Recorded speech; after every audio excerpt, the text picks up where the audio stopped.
नमस्कार दोस्तों। बलात्कार किसी के भी साथ हो गुनाह है, निंदनीय है और निकृष्ट। बलात्कार नारी के भी साथ होता है, बलात्कार देश के भी साथ होता है, बलात्कार देश की जनता के साथ भी होता है। जी हां, लेकिन भारतीय जनता पार्टी यानी नरेंद्र मोदी आरएसएस के लोग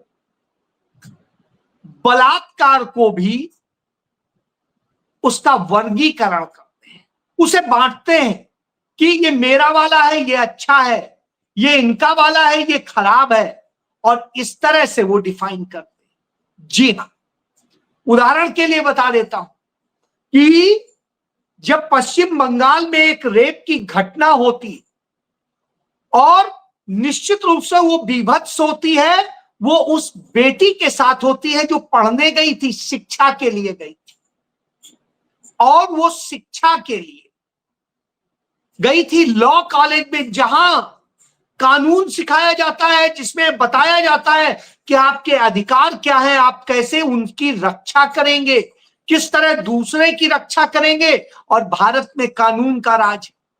उस लड़की के साथ में जबरन कोई शादी करना चाहता हो और वो इनकार कर दे तो उसके साथ गैंग रेप हो जाता है, और जब गैंग रेप होता है तो कोलकाता की सरकार यानी पश्चिम बंगाल की सरकार, टीएमसी के नेता आरोपियों को बचाने की कोशिश करते हैं, क्योंकि वो टीएमसी के सदस्य होते हैं, टीएमसी के का उनमें युवा नेता होता है आरोपी। तो चूंकि टीएमसी का नेता शामिल है इसलिए बचाएंगे। और वहीं भारतीय जनता पार्टी एक उस अपने महाराज को, सेवा संघ के उस महाराज को जिसे पद्मश्री दे देती है, वो कार्तिक महाराज जो भगवा पहन के बताता है कि हम तो संत हैं, सेवा कर रहे हैं, वो असल में यौन शोषण कर रहा था, रेप कर रहा था, और बंगाली महिला उसकी एफआईआर दर्ज करने के लिए शिकायत देती है, मुर्शिदाबाद की घटना होती। लेकिन साहब, उस पर ना तो महिला आयोग संज्ञान लेता है, ना ही राज्य सरकार कुछ एक्शन ले रही होती। वो कहता है मैं तो निर्दोष हूं, उसकी बात को सब सच मान लेते हैं। हाँ, वो तो निर्दोष होगा, वो तो पद्मश्री है, क्योंकि मोदी जी ने उसे बलात्कार का आरोप होते हुए भी पद्मश्री दे दिया, तो साहब वो अच्छा है। लेकिन वहां महिला आयोग भी एक्शन में आ जाता है, भाजपा भी एक्शन में आ जाती है, सब कुछ होता है। मैं किसी को जस्टिफाई नहीं कर रहा, दोनों घिनौने हैं, दोनों घटनाएं घिनौनी। भाजपा भी जिस आरोपी को बचा रही है वह घिनौना अपराध कर रही है, और टीएमसी जिसे बचा रही है वो भी घिनौना अपराध कर रही है। दोनों घिनौना अपराध कर रहे हैं। दोनों जगह विक्टिम की सुनने की बजाय, उसकी बात को तवज्जो देने की बजाय, राजनीतिक दलों के उन अपराधियों को संरक्षण दिया जा रहा है। निश्चित रूप से दुखद है। यही बात तो बार बार समझाई जाती है। उधर नरेंद्र मोदी भारत देश की जनता का बलात्कार कर रहे हैं। वो जब रसिया हमें $50 में क्रूड ऑयल दे रहा है, जिसका लाना भी हमारे लिए सस्ता है और उसमें हमें रुपए में पेमेंट करना है, बावजूद इसके नरेंद्र मोदी उससे तेल खरीदने की बजाय ट्रंप के डर के आगे, ट्रंप के आगे सरेंडर करके देश के लोगों का, देश की जनता का बलात्कार कराते हैं, और उससे $70 से लेके $80 के बीच में क्रूड ऑयल खरीदते हैं। यानी $50 का नहीं खरीदेंगे, उसके बाद भाड़ा अलग, और वो भी पेमेंट डॉलर में देना है अमेरिका को। तो अब आप समझ लिए, वही अमेरिका जो बार बार भारत को अपमानित कर रहा है, बेइज्जत कर रहा है, सब कुछ कर रहा है, आज भी उसने बेइज्जत किया। उसने जब गाजा और इजराइल की, फिलिस्तीन और इजराइल के बीच के विवाद को खत्म करने की बात कर रहा था तो भारत का उदाहरण दे रहा था। कि भारत पाकिस्तान के मामले में हमने ऐसा किया तो ऐसा हुआ। इजराइल और ईरान के मामले का बहुत ज्यादा जिक्र नहीं करता है, लेकिन वहां का कर रहा है। तो इससे आप समझ सकते हैं कि भारत को हर जगह बेइज्जत कर रहा है, बावजूद इसके हम अपने देश की जनता, देश के लोगों को देश के पैसे का रेप करवा रहे हैं। तो साहब ये चिंताजनक है कि इस तरह का कृत्य कर रहा है। और यही होता साहब, इस देश में शिक्षा का भी जो है बलात्कार हो रहा है। इसका एक उदाहरण उत्तर प्रदेश से आता है। जिस उत्तर प्रदेश में राम राज्य बताते हैं, वहां पर सिर्फ 1 साल के भीतर, सिर्फ 1 साल का आंकड़ा है, 1 साल के भीतर उस प्रदेश में 4 लाख से अधिक बच्चों को जो है अशिक्षित रखने की पूरी व्यवस्था कर दी जाती है। और वहां 42 लाख बच्चे जो है 4 साल में स्कूल छोड़ देते हैं, उनकी पढ़ने की क्षमता नहीं रहती है। तो यानी 4 साल में 42 लाख बच्चे शिक्षा से वंचित हो गए। और इसके बाद वहां की सरकार स्कूल खोलने और उन्हें शिक्षित करने की बजाय वहां स्कूल बंद करने पे काम करती है। उसने 2025 में 5000 स्कूल बंद करने का फैसला कर लिया। तमाम पर बुलडोजर चलने लगे। अभी सीतापुर में ही एक स्कूल पर बुलडोजर चल रहा था, सरकारी स्कूल पर। और लेकिन साहब दारू पीजिए, मस्त रहिए, इसके लिए करेगी तो उसमें 27,500 नए दारू खाने खोल दिए। 27,500 दारू खाने खोल देंगे, लेकिन 5,000 स्कूल नहीं चलाएंगे। बच्चों को स्कूल ना वो हो और बच्चे ना पढ़े, इसके लिए सारी व्यवस्था होगी। जो मैंने बताया कि 45 लाख से अधिक बच्चे स्कूल से वंचित कर दिए गए सरकारी स्कूलों में, क्योंकि शिक्षा में यहां पे क्या सिखाया जा रहा है, तो यानी बच्चों की शिक्षा से भी रेप किया जा रहा है, बच्चों के भविष्य से रेप किया जा रहा है और उन्हें धर्म और दूसरे नाम पे फंसाया जा रहा है। जिस तरह से पाखंड किया जाता है वह आप देखिए कि जगन्नाथ जी की यात्रा निकलेगी, इनकी निकलेगी, उनकी निकलेगी। इसी को लेकर के तो राहुल गांधी लगातार लड़ रहे हैं। राहुल गांधी क्या लड़ रहे हैं कि भारत को कारपोरेट के हाथ में मत सौंपिए, ताकतवर देशों के हाथ में मत सौंपिए। भारत इस देश के नागरिकों का है, उनके हित को देखिए और उनको सौंपिए। तो यहां लड़ाई जो है 2 दलों में ही नहीं, 2 विचारधाराओं में है। एक विचारधारा नागरिकों को सर्वोपरि रखती है और एक विचारधारा जो सभ्यता को खत्म करती है, जो सिर्फ पूंजीवादियों के चरणों में गिर जाती है। तो नरेंद्र मोदी पूंजीवादियों के चरणों में गिराने का काम करते हैं। इसीलिए पूंजीवादी मिल करके राहुल गांधी को पप्पू बनाने का काम करते हैं और जो एक विदूषक है, मदारी है, उस मदारी को नायक बनाने का काम करते हैं, उसे हीरो बनाते हैं। तो अब आप समझ सकते हैं कि किस तरह, तो ये टकराव है असल में। और प्रचार में पूंजीपतियों का पैसा लगता है। जिस तरह से सब किया जाता है वो आप समझ लीजिए। ऐसे में राहुल गांधी इस देश के बच्चों को भोजन, शिक्षा, रोजगार और अधिकार देने की बात करते हैं, लोकतंत्र देने की बात करते हैं, संविधान पकड़ाते हैं, लेकिन ये मनुवाद पकड़ाते हैं।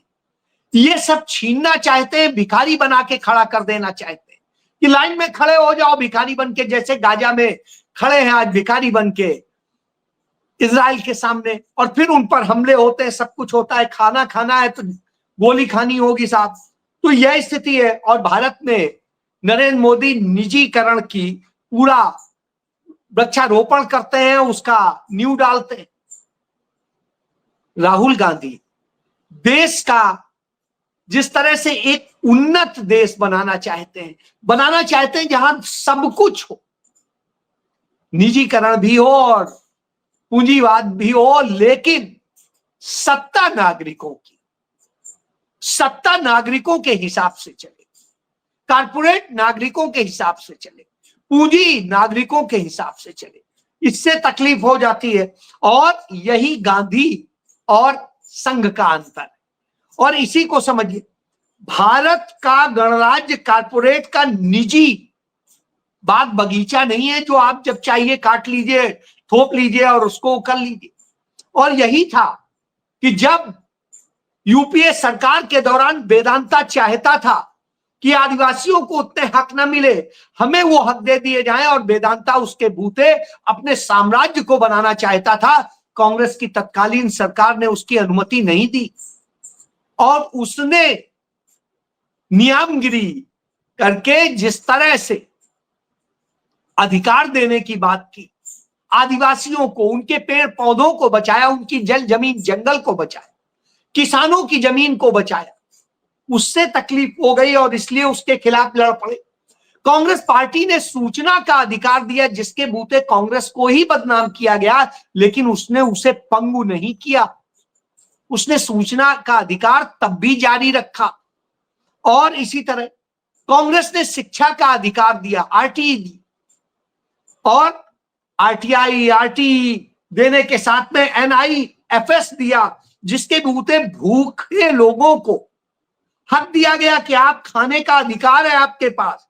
और फॉरेस्ट राइट एक्ट दिया, जिससे किसानों और आदिवासियों को अपने जो वन क्षेत्र है उनमें पूरा अधिकार दिया गया कि आपका वो भूमि अधिग्रहण बिल लाया गया, विधेयक पास किया गया, कानून बनाया गया, जिसके बदौलत किसानों को आज अपनी जमीनों पे एक शानदार मुआवजा मिलता है। उनकी इच्छा के बगैर कोई भूमि अधिग्रहित नहीं हो सकती। तो राहुल गांधी यह कर रहे थे।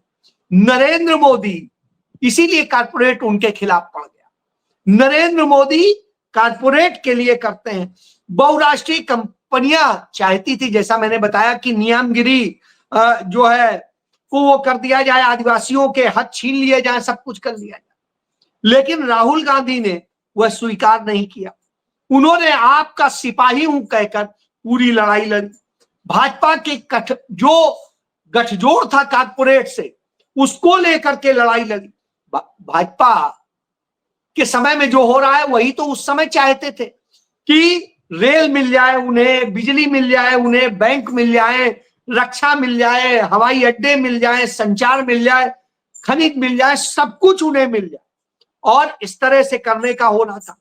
वोट की मशीनरी पर वो खेल करना चाहते थे, लेकिन राहुल गांधी ने सब नहीं करने दिया। दूसरों की संपत्तियां हड़पना चाहते थे, राहुल गांधी ने नहीं किया।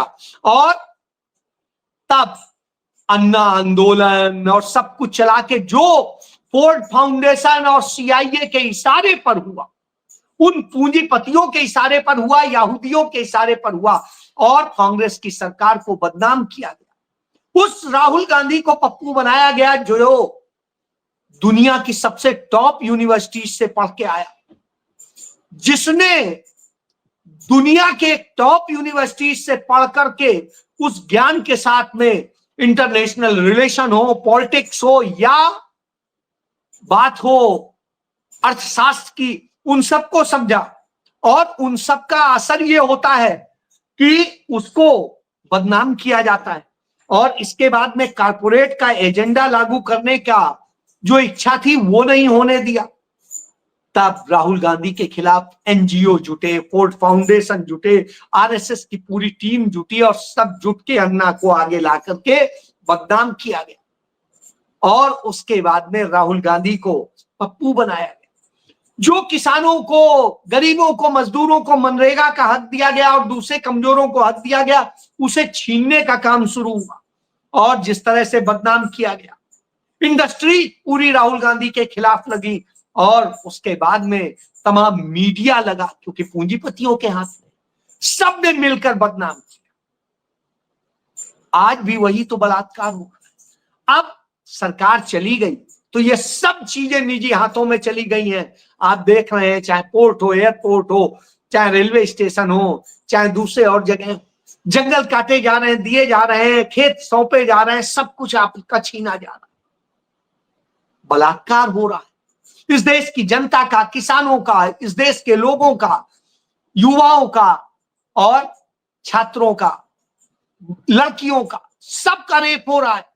आपको याद होगा निर्भया कांड हुआ था, कांग्रेस की सरकार ने उस पर कड़ा एक्शन लिया और उसके बाद में निर्भया फंड भी बनाया और उसके लिए कड़े कानून बनाए। आज वो सब कानून धराशायी हो गए क्योंकि बलात्कारियों को पद्मश्री दिया जाता है और राजनीतिक सत्ता के आधार पर बलात्कारियों का वर्गीकरण किया जाता है, उन्हें बचाया जाता है, उनके लिए इस तरह से किया जाता है। जब यह किया जा रहा हो तो निश्चित रूप से सवाल उठेगा और आज वही हो रहा है। आज देश के लोगों के साथ रेप हो रहा है और जब बार बार रेप हो रहा है, देश के हितों से रेप हो रहा है, देश के सम्मान से रेप हो रहा है, देश के संविधान से रेप हो रहा है। आप देखिए भारत के संविधान में जहां समाजवादी और धर्मनिरपेक्ष भारत की बात हुई है, गणराज्य की बात हुई है, वहां पर बड़ी आपत्ति हो जाती है और वो आपत्ति कौन करते हैं? आरएसएस बीजेपी के लोग करते हैं। तब उनसे पूछने का बनता है कि साहब जब आप ये कह रहे हैं तो भारतीय जनता पार्टी के भी संविधान को देख लीजिए। इस संविधान में भी सेकुलर और सोशलिस्ट दोनों शब्द हैं और गांधी भी है। गांधीवादी समाजवाद की बात हो रही है, गांधीयन जो है स्टेट की बात हो रही है और इसमें सर्वधर्म की बात हो रही है। आप देखिए सर्वधर्म यानी ये कितनी मक्कारी के साथ में अपने चेहरे को बदलते हैं। इनके चार चरित्र चेहरे देखिए। ये भारत के ही संविधान का नहीं, अपने संविधान का भी बलात्कार करते हैं सिर्फ अपने फायदे के। ये किसी का भी बलात्कार कर सकते और ये हमने लगातार देखा है। भारतीय जनता पार्टी की हरिद्वार में जो नेता थी उसने अपनी बेटी का बलात्कार कराया, न जाने कितनों से कराया। तो अब आप सोचिए जो ऐसे हों उनको आपने नायक बना के खड़ा कर दिया और जो सच्चा नायक था उसे आपने पप्पू बनाया और उसके बाद आप कहते हैं कि आपकी दशा खराब है, दिशा खराब है, आप परेशान हैं। सब नेता का काम घर घर जाके बर्तन मांजना या पूछना नहीं है। नेता का काम आपको न्याय दिलाना है, आपके लिए नियम बनाना है, काम करना है। वही राहुल गांधी कर रहे हैं। आज वोट चोरी किए जा रहे हैं, आपकी चुनावी मशीनरी का बलात्कार किया जा रहा है, चुनाव आयोग का बलात्कार कर दिया गया है और ऐसी स्थिति में आपके पास कुछ नहीं बचता और इसके लिए आप खुद जिम्मेदार, कोई और नहीं। तो अब इंतजार कीजिए आप अपना कि आपके यहां कब आकर के कौन क्या कर जाए, क्योंकि अब कोई भरोसा नहीं है, सुरक्षा की गारंटी किसी से है नहीं। इसलिए चिंतन कीजिए कि आपने क्या किया है, कौन सा गुनाह किया है, सोचिए। जय